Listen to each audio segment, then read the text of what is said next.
Hello students, good morning. So we have completed our 2 chapters. Now we'll continue third chapter, that is fiber to fabric. Fabric बनाने के लिए सबसे पहले हमें fibre की need होती है. फ़ाइबर से धीरे धीरे प्रोसेसेस के साथ बनाने की फैब्रिक बनता है. हम लोगों ने लास्ट क्लास में पढ़ा था कि फाइबर टू फैब्रिक प्लांट से कैसे ऑब्टेन होता है. यहाँ हम पढ़ेंगे कि फ़ाइबर टू फैब्रिक एनिमल्स से कैसे ऑब्टेन होता है. देखो, इस चैप्टर में तुम पढ़ोगे एनिमल फाइबर, वूल, जैसे कि प्रोसेसिंग फाइबर इनटू वूल, वूल में कैसे बदला वो, सिल्क और vegetables fibre. Introduction 6th class में आपने पढ़ा था कि फ़ाइबर ऑब्टेन होते हैं प्लांट से. अब आप पढ़ोगे कि वूल और सिल्क जो है नेचुरल फाइबर्स हैं, ये होते हैं एनिमल्स से.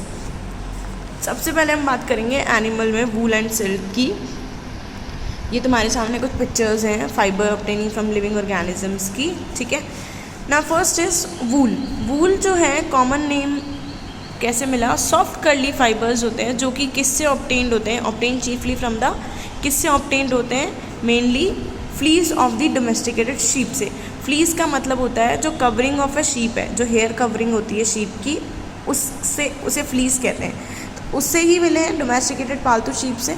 अदर वूल बियरिंग एनिमल्स, जो बाकी के वूल बियरिंग है जिनमें औरों में जिससे भी वूल मिलता है, कैमल हो गया, इलामा नहीं है ये, लामा एंड विक्यूना है. विक्यूना का दूसरा नाम एल्पाका भी होता है, ALPACA. Llama and vicuna South American से आए हैं, साउथ अमेरिकन में मिलते हैं. In addition to it, fur of angora rabbit resembles fine wool in texture. Angora rabbit भी है जिसकी भी जो उसके भी हेयर्स होते हैं, वो भी फर जो है उनका वूल की तरह टेक्सचर में रहता है. कैश्मीर वूल जो है फाइनेस्ट वूल है, बहुत ही अच्छी और बिल्कुल अलग वूल है जो कि कश्मीर गॉड्स से मिलती है, जो कि कश्मीर रीजन की है. इस वूल को पश्मीना भी कहते हैं और ये वो बनती है और फाइन पश्मीना शॉल बनती है, इनसे गारमेंट्स बनते हैं.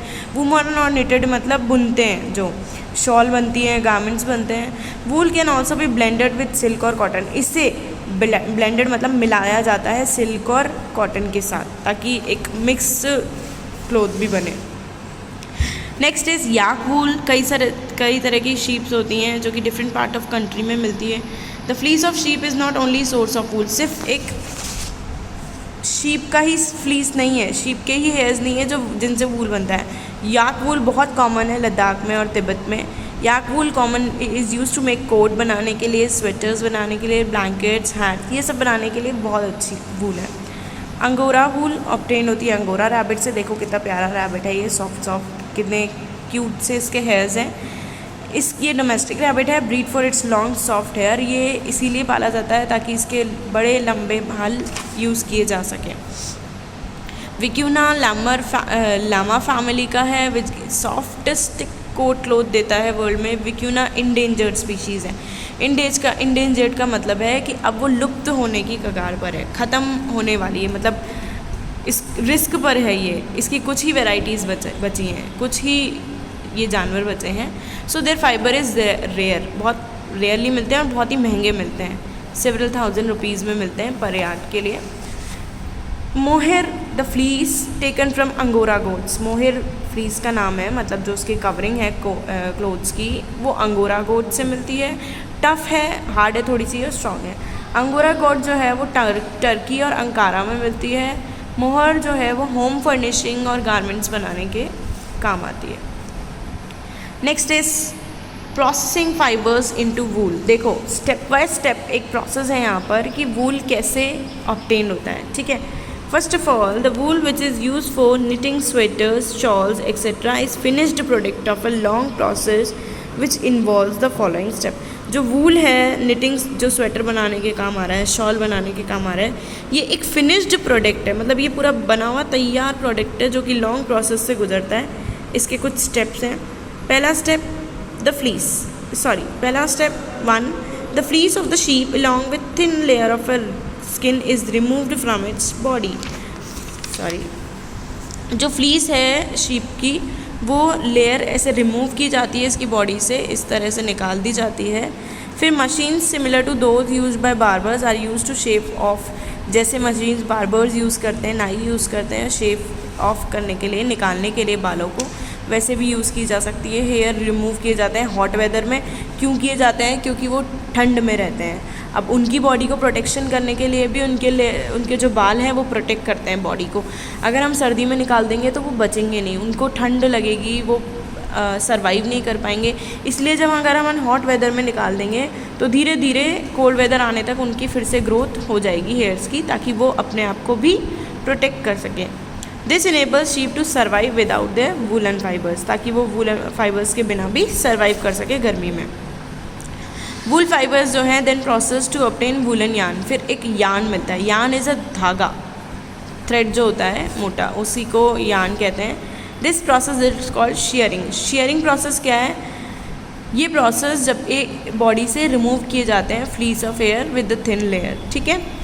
Next is the sheared skin. ये जो शेयर्ड स्किन है विद हेयर, जो बालों के साथ, is thoroughly washed into tanks to remove grease, dust and dirt. अब इनकी बॉडी में कहीं भी बैठते उठते हैं, धूल, मिट्टी, डर्ट, ग्रीस वगैरह, चिकनाहट, ग्रीस मतलब ऑयली थिंग्स, ये सारी चीज़ें लगी हुई रहती हैं। तो इनको वॉश करने के लिए, ये जो बाल हमने कलेक्ट किए हैं, इसको वॉश करने के लिए एक बड़े से टैंक में डाल दिया जाता है ताकि ये सब निकल जाए, और उस प्रोसेस को कहते हैं स्कोरिंग प्रोसेस।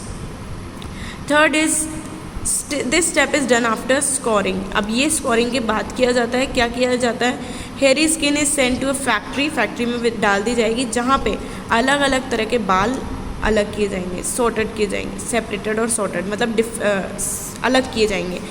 जैसे क्या होता है कि शीप के जो बाल होते हैं, हेयर्स होते हैं, अब आउटर हेयर्स तो बहुत रफ़ हो गए होंगे। क्यों? क्योंकि ज़्यादा एयर के कांटेक्ट में आते हैं। लेकिन जो अंदर के थोड़े से अंदर वाले बाल हैं वो कैसे होंगे? स्मूथ होंगे थोड़े। क्यों? क्योंकि वो इतनी ज़्यादा धूप और ये डर्ट और डस्ट के कांटेक्ट में नहीं आते हैं।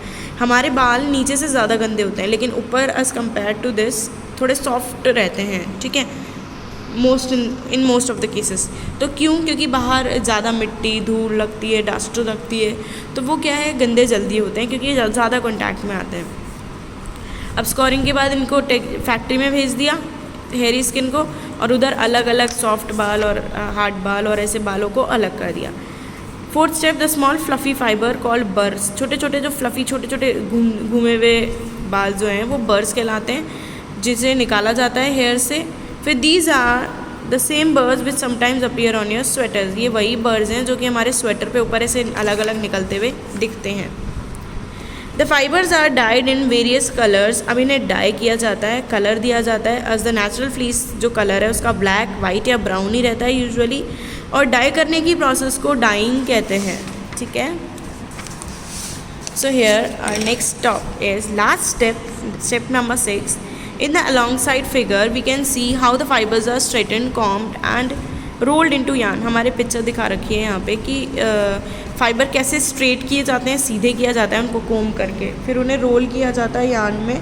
The long fibres are made into wool for sweaters. और जो लंबे फाइबर्स होते हैं वो वूल में किए जाते हैं, स्वेटर बनाया जाता है, और जो शॉर्ट फाइबर्स होते हैं उन्हें बुन के वूलन क्लोथ बनाए जाते हैं।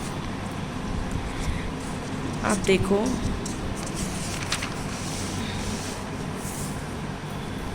यहाँ पे दिखा रखा है, शायद स्ट्रेट करा जा रहा है ये वाला पिक्चर। यहाँ पे स्ट्रेट किया जाता है, कोम किया जाता है निकाल के, फिर ये यार्न में चेंज हो जाता है। This is yarn, okay. ये यार्न की पिक्चर दे रखी है यहाँ पे, ये यार्न है। नाउ हम अगला टॉपिक सिल्क पढ़ेंगे, that we will study in our next video, okay. क्योंकि चैप्टर बहुत छोटा है, so will complete in 2 videos. And I'll give you its question answers with the silk topic. Okay, thank you.